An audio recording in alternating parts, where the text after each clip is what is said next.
guys, and welcome to Skights, an old visual novel game that I used to play years ago when I was younger.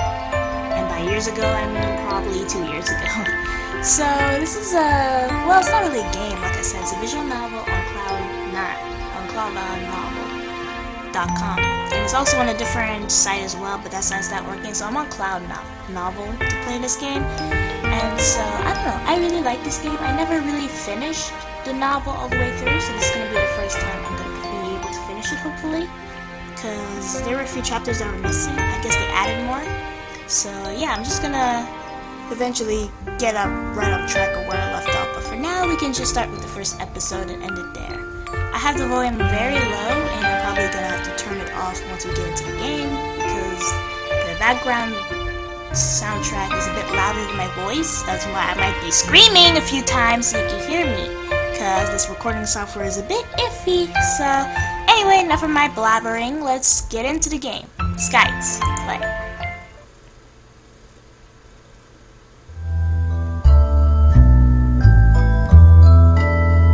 Once upon a time.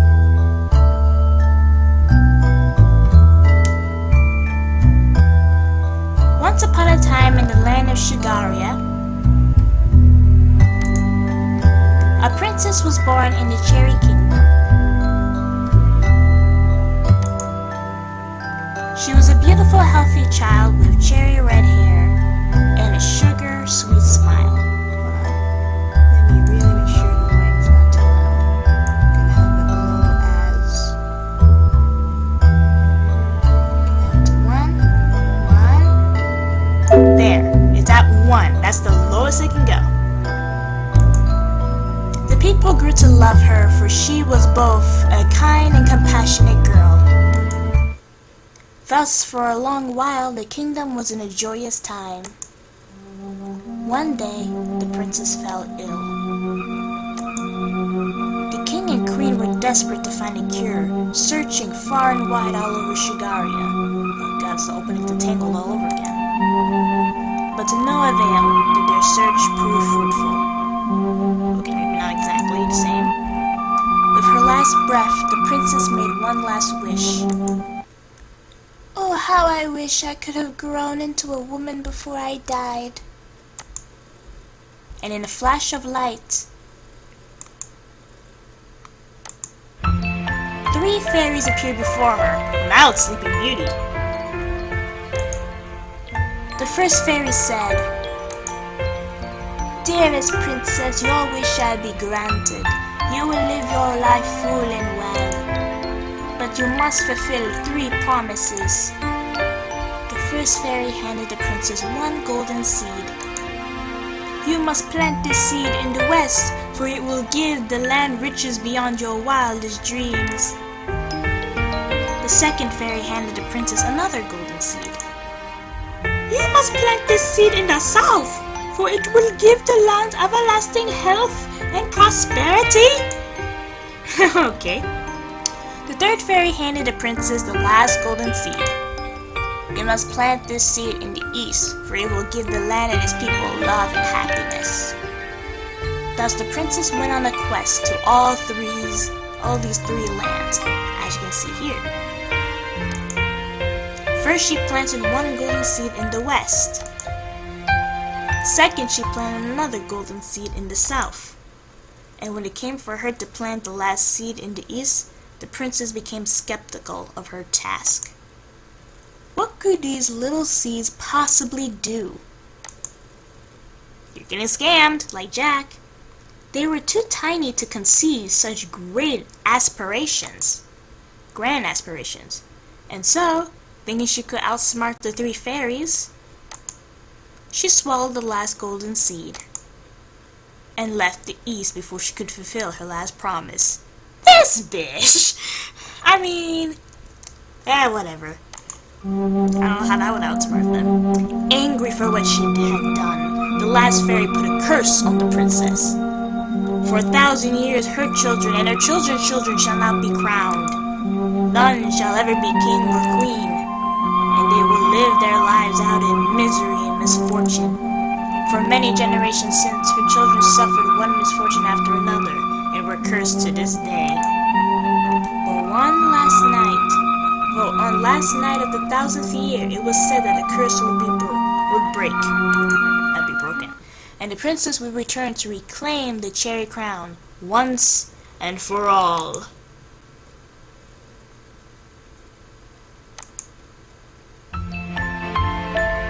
The fairy lights danced around the pool, excited by an ethereal energy. A dim light glowed behind the waterfall, fading from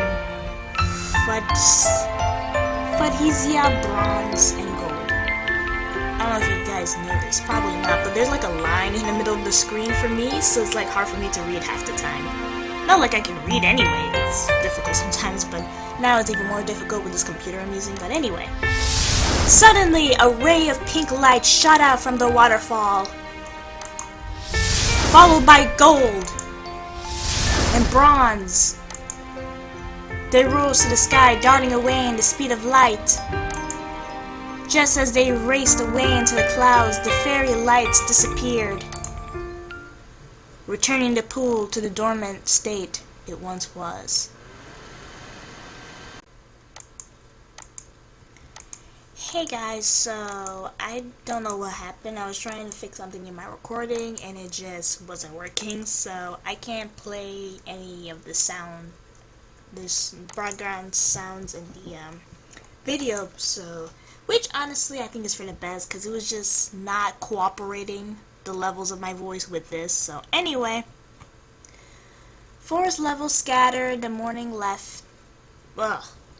light into distorted outlines as they met the ground, as they always did.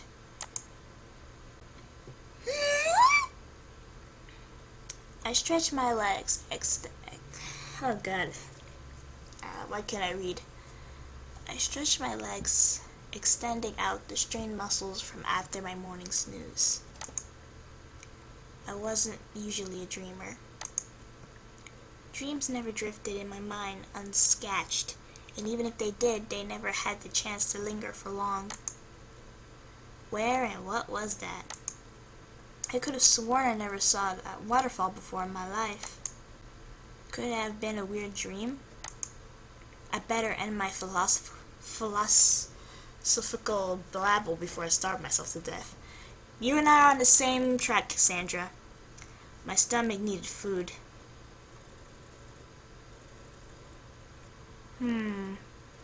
Collect toastal. I think I want to hunt the peasant. Or the pheasant. Also, hold on, let me check something. More. It's like skipping without my consent, and I don't quite appreciate that. No, I do not want autoplay. I can do it on my own damn time, thank you very much. Jeez. Anyway, hunt pheasant.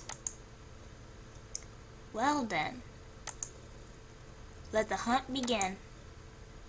The fat bird strutted around the grass, red and purple with strawberry ting feathers decorating its plumage.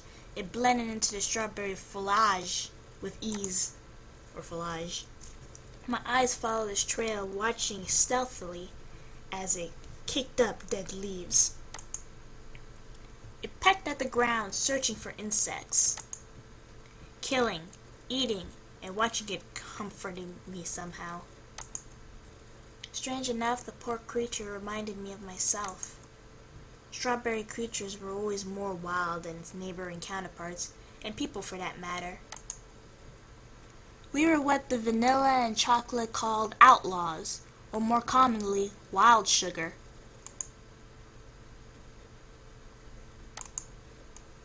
According to their lords, we were outside the protection of law, so anyone had the right to persecute us savages. Damn, son. Ironic, considering our line traced all the way back from the strawberries, one of the original fruits of Sugaria. Damn, some discrimination. We were only second to the cherries. To add more insult to injury, we had more natural breed sugar in our veins than both the chocolates and vanilla. Now look at us. We are now the uncivilized folks, while those upstarts took up hiding in their high towers and castle walls. Jeez, this got political very fast. There was a slight rigidity in the bird's movement as it stopped in its tracks. It must have noticed me. Frozen stiff, the plucky bird dared to search around.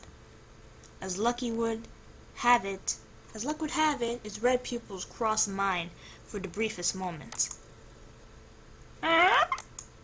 It fled. That won't do. I took off as it did. Straight through the glade, like an invisible blade. I raced back, past the forest tree. Man, these lines in front of my computer are fucking it up for me, I swear. I'm really not that bad of a reader, guys. The pheasant continued to flee for his life. Plus, it's like 9 p.m., so it's not late, but it's been a long day. Instinct took over as our bodies assumed our rightful roles of hunter and hunted. The chase of predator and prey had begun. "Do you know who I am?" said De Niro. Why did I say Divino? It could be both. It was fast, I'd give it that. But it couldn't outrun me. "I'm the fastest sugar in this neck of the woods." Pulling out my makeshift sling, I pulled back and let loose a loaded pebble. That should do him. Flying, the pebble struck the pheasant right talon? Okay. No prey, no people have escaped me in these woods. The bird limped, the blow slowing down its pace. But otherwise it continued uninterrupted. Not even other outlaws. Loading the sling one last time, it took careful aim as it pulled as far back as the sling could go. "My name is Sam. Wild Sugar Sam of Strawberry Woods." Why the fuck did I call her Cassandra? That's someone completely different. I think chocolate. Anyway. And then I let go. The pebble shot out, aiming the bird's head squarely in its forehead.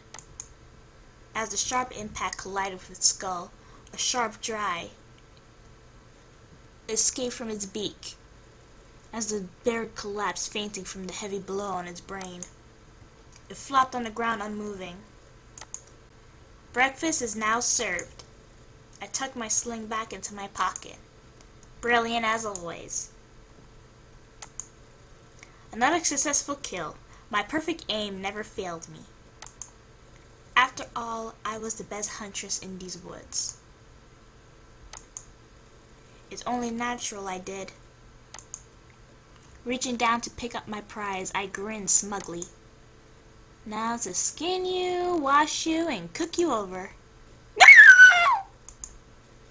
Oh. Feathers sprung up from the ground, swooping up at my face. Claws scratched my cheeks, leaving lines of bleeding red. What? Taking advantage of my surprise, the pheasant took off, escaping into the bushes. This bitch. It escaped. But blast it all! It was feigning. It was feigning unconsciousness the entire time. It was faking it. How could a dumb little animal be feigning? Out of frustration, I kicked the rock. Damn, you need to apologize to the rock after that. He's making a movie, you know. Don't want to set up bad appearances. Stupid little beast! Had to ruin my morning! My stomach growled. I have no idea what I'm doing for voice. I want to do maybe like an Irish thing, but I know I can't do that. So this is the best I can do for her. Gosh, I had to be starving now. Besides, what was that? What was wrong with me today? I was never like this. Only those villager passerby have this much trouble finding food in the woods. And I wasn't some naive village girl lost in a big, dark, scary forest. This is my land, my domain, and I let one little bird get the best of me today. Grinding my teeth, I punched the tree trunk to my right. The stream roared loudly, and it was the only thing I wanted to hear right now. Huh? A light suddenly flashed from below the waters. Drawing my attention momentarily, I looked down. Something was caught between two rocks. Below the pink waters, something shiny. Distracted, I leaned closer to get a better look. I had to see what it was. Is that a... There was a deafening crack. The ledge was collapsing, breaking apart far too quickly for the eye to see. It was taking me along with it into the water. Oh no. The stream met my face with a loud splash. I struggled, panicking, trying to push against the current. My arms flayed frantically, trying to keep my head above water. But it was hopeless. The water rushed into my lungs, and I couldn't breathe. I was drowning. Drowning! Sorry. No, I thought I couldn't die yet.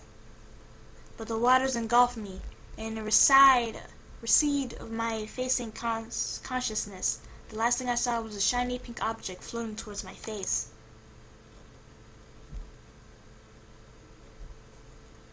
Three books fell on my head. Ow! There was a loud commotion outside, shaking up the whole neighborhood. Hey, Nuggets, are you trying to cheat me out of my business? Chocolate truffles are worth 3 times as much as it is in a chocolate region. The morning light glared through the window. Were those merchants arguing again? The merchants walk up the neighborhood every morning. Shh! I dragged the pillow over my head, even though I knew there was no sense in trying to sleep anymore. Just 5 more minutes, please. My body was so sore from working all night in the gardens. But then I remembered. Right, Mrs. Waffles. Forcing myself to get out from the bed, I reached over for my brush. Time for another day. Mr. Vanilla. Buenos dias. Beautiful morning, isn't it? Yes, and good morning to you too, Mr. Vanilla. It was still early in the morning, so the streets weren't crowded as of yet. I love mornings like this. So pleasant, quiet, and peaceful. Honestly, what could be better than walking alone down the cobblestone streets of Vanillaville in the early morning? There's usually no loud bickering from the merchants, and the buyers arguing for a good bargain. I absolutely love the quiet. Anyhow, that's how me too. Anywho, I should probably get to my errands for the day. First on the list, delivering flowers to Mrs. Waffles. Good morning, Mrs. Waffles. Good morning, Nessie. How are you, my dear? Alright, yourself? Just fine. The little Waffles are getting breakfast. It's another school day like always. They must really love school to get up this early in the morning. Poof! I've never heard of any Vanillaville children getting up so early. Not in this town. If only they would start getting up themselves instead of having their mothers act as alarm clocks. Now, do you have something for me? Yes, Mrs. Waffles. I wanted to correct her and tell her my actual name was Vanessa, but I let it slide. Dropping off one basket of vanilla lilies in her hands, I waved goodbye as I headed off to my next delivery. Now, next is... Nessie! A group of giggling girls walked towards my direction. My back stiffened. Good morning. Not them again. What are you holding there in your basket? Just some berries that I need to go deliver this to a neighboring village. Oh, morning errands? You're such a hard worker, Nessie. We have a lot of work today too, don't we?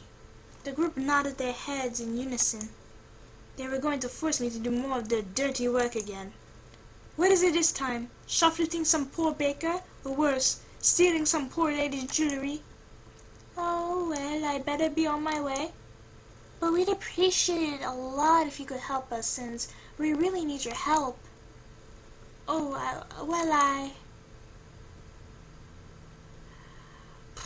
Well, I mean, let's see what it is first. Instead of saying no.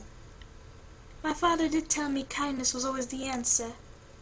Well, what do you need help with? Oh, lots and lots of things.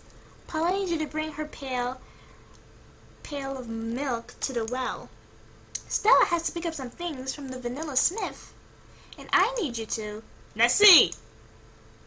My head's turned around towards the direction of the voice. Colin! A young man in finely dressed pink cotton stepped forward, coming towards us with a smile. Sir Colin Candy at your service. He bowed graciously. How are you fine ladies doing today? The girls giggled, their face flushing bright pink. I couldn't tell you how irritated I was just watching them.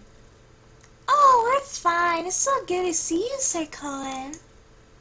Please, Colin is just fine. The girls squealed. If you lovely ladies don't mind, I'd personally appreciate it if I could be alone with Nessie for a moment. I'm sure such beautiful girls as yourself will want to stand all day in sun. Listening to our boring chatter, of course.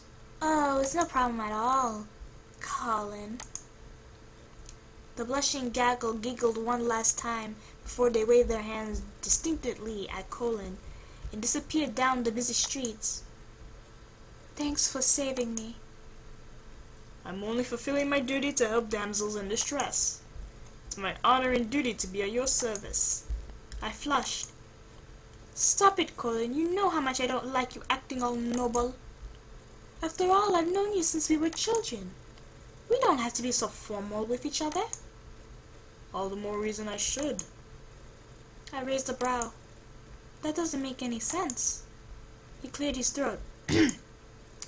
You were my father's ward for many years, Nessie. You need my protection, especially now that my father's gone. Who else can act as your family other than a brother figure? I frowned, a bit disappointed by his answer. What are you doing here, Colin? Colin wasn't from the main regions. He's from the southern colonies in the cotton candy country.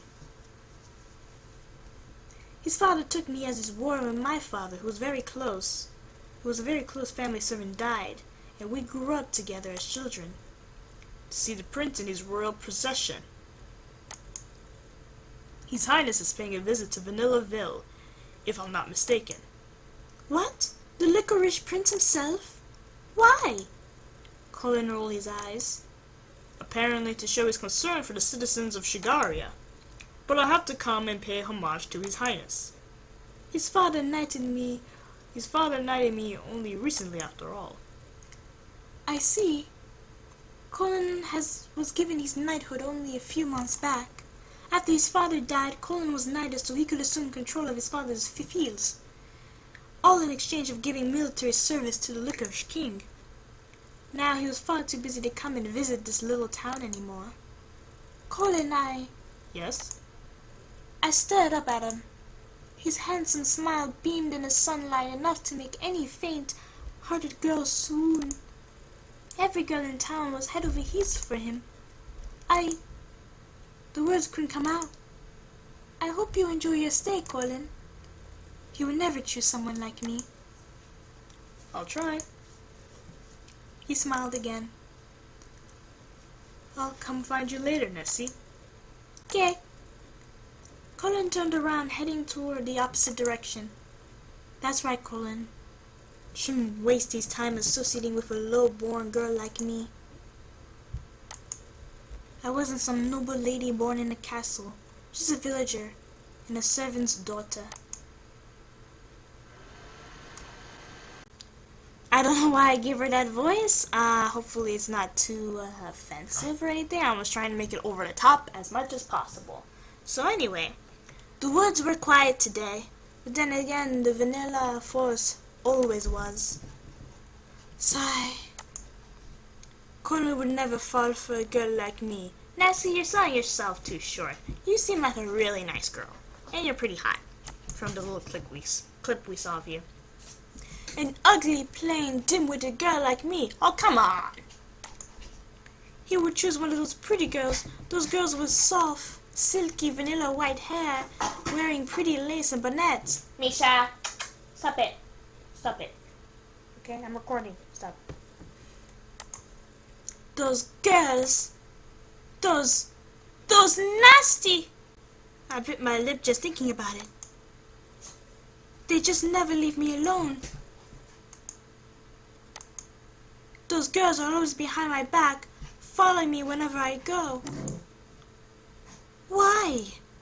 Not once did I treat them in any ill manner. Was it because I was weak and they saw me as an easy target to prey on? I don't understand. All I ever did was wish them kindness from the bottom of my heart. So, why? Why is this not clicking? Why did they find pleasure in tormenting someone so ugly and poor? I wasn't even worth their time. And then I realized, they're jealous as fuck. Where am I?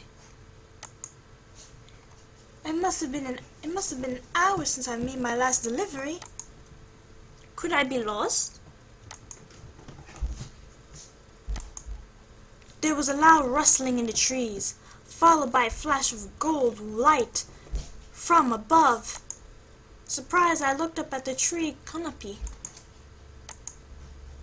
I didn't notice anything at first, but after squinting my eyes carefully, I noticed something was above. Okay, I'll pick you up. Now stop it. Alright? You can lay on my lap. I'm recording. Shh. Hidden above the leaves, there was a shiny, pointy object, small and sharp looking. And suddenly, it fell through. As if on reflex, my hands reached out, ready to catch it. Did we catch it? Cassandra!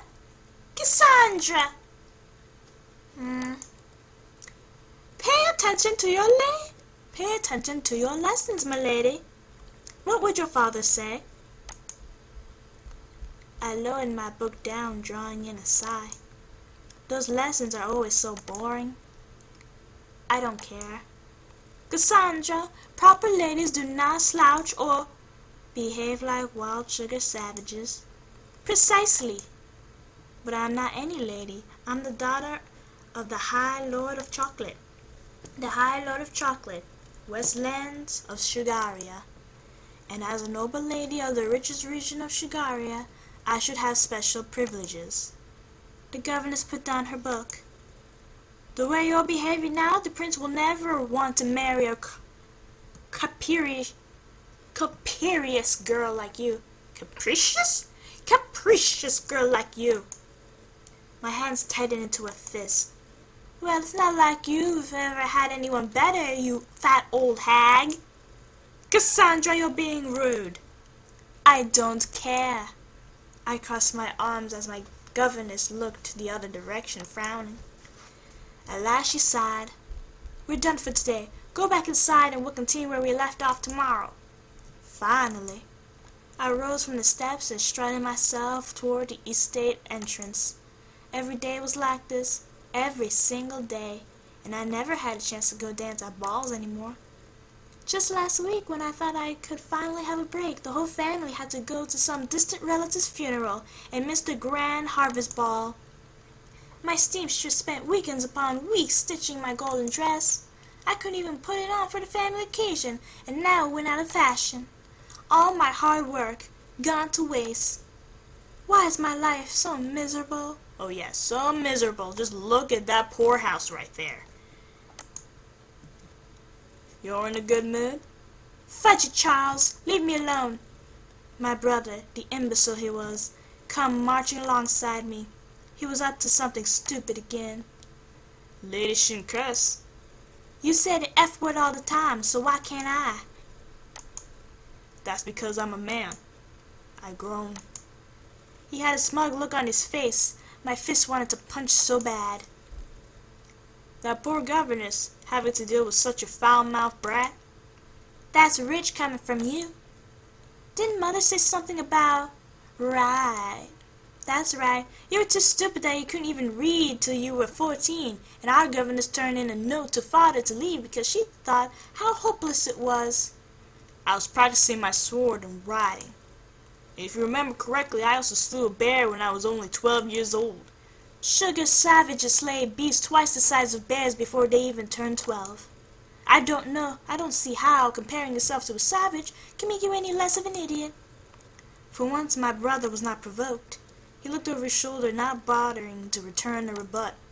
Clearly he was preoccupied over something else. Well, my sweet sister, I must get going. Father wants to see me before I go. Here's a little present for you. His hand dove straight into my pocket, leaving something inside. He ran off before I could toss it back at him. Charles, what did you... I reached into my pocket. Sweet sugar! Something was moving. Screaming, I jumped as a slimy glob hopped out, leaving droplets of goo all over my gown. Landing on the grass, a fat, slimy chocolate toad emerged from the messy glob. It croaked as I stood there, wide-eyed, breathless. Charles! Just how old are you? I wanted to hit him. Honestly, I should have been born first. I don't see how that immature man-child could even become Lord Count Chocolate. Ugh, why do I have to live with such an immature...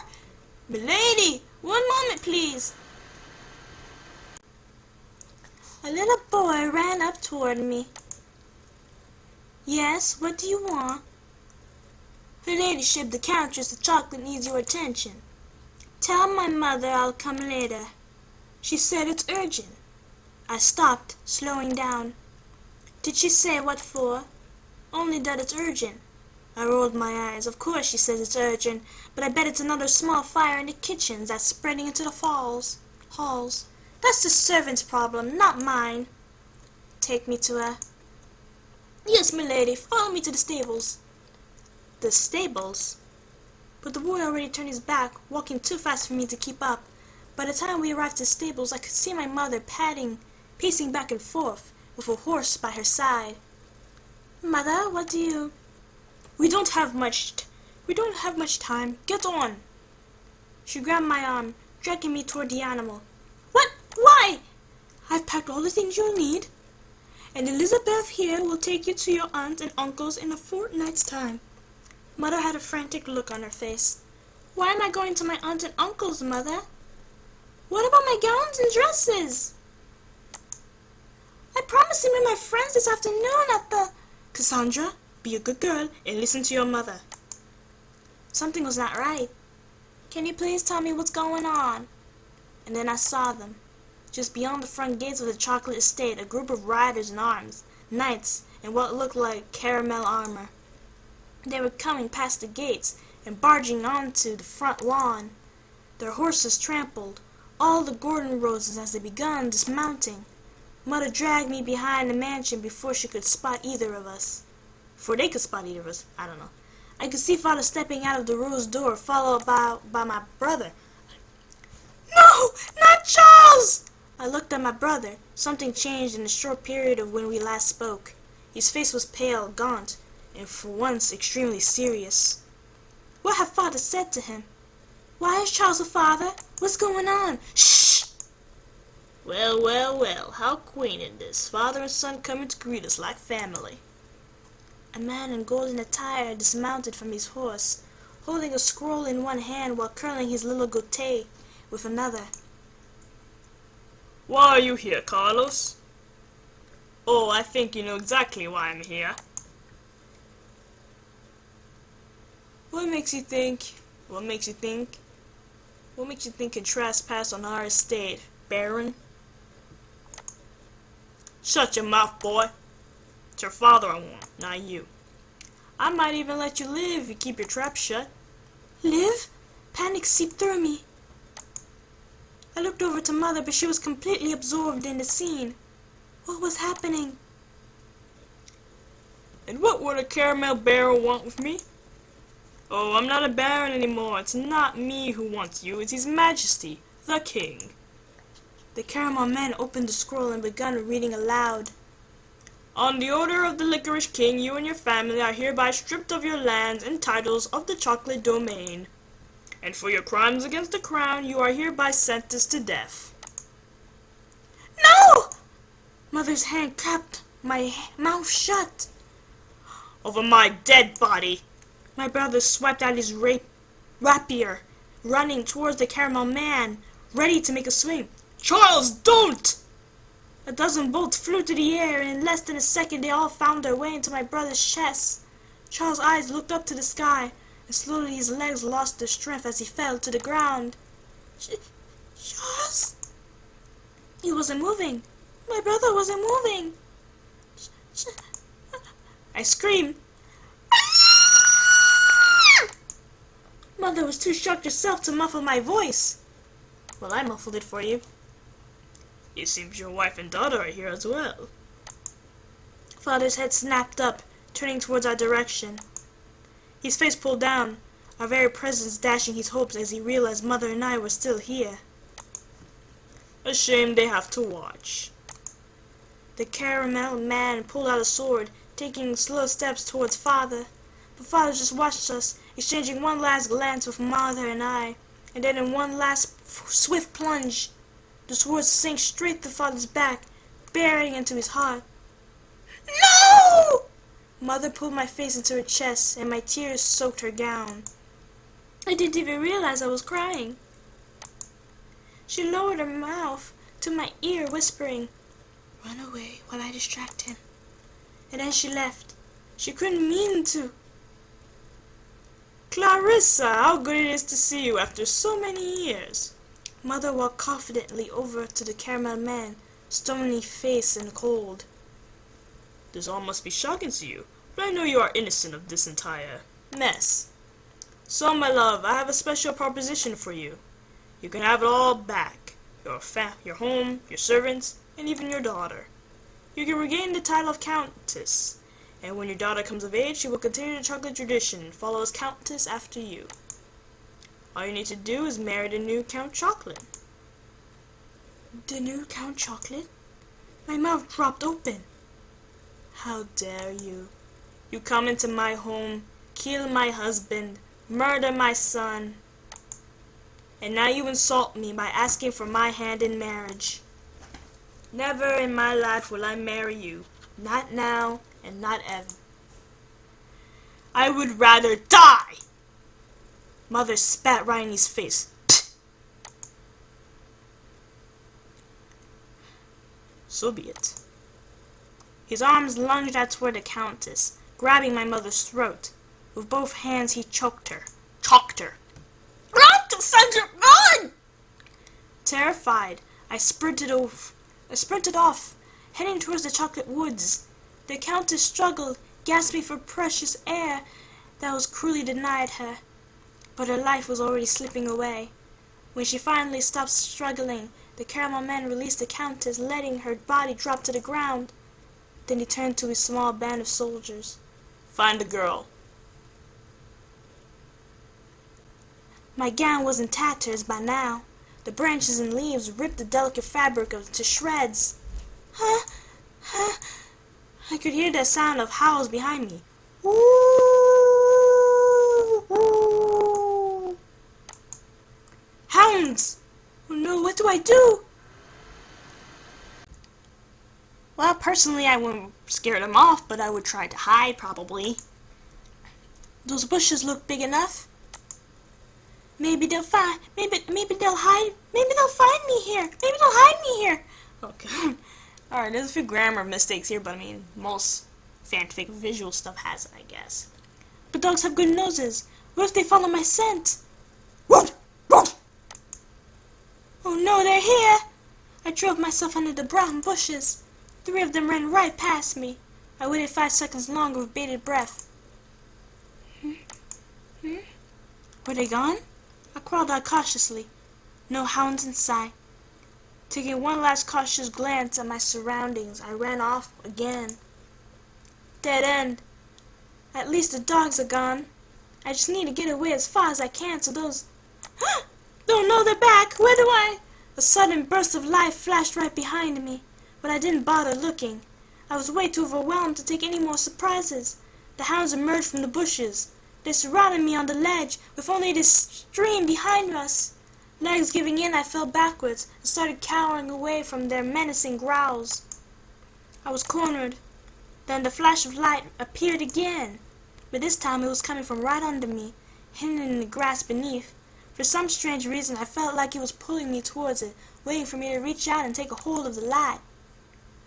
Gah! On a stupid whim, I reached for the light. And then she died. Oh. Hold on. What happens if I unmute?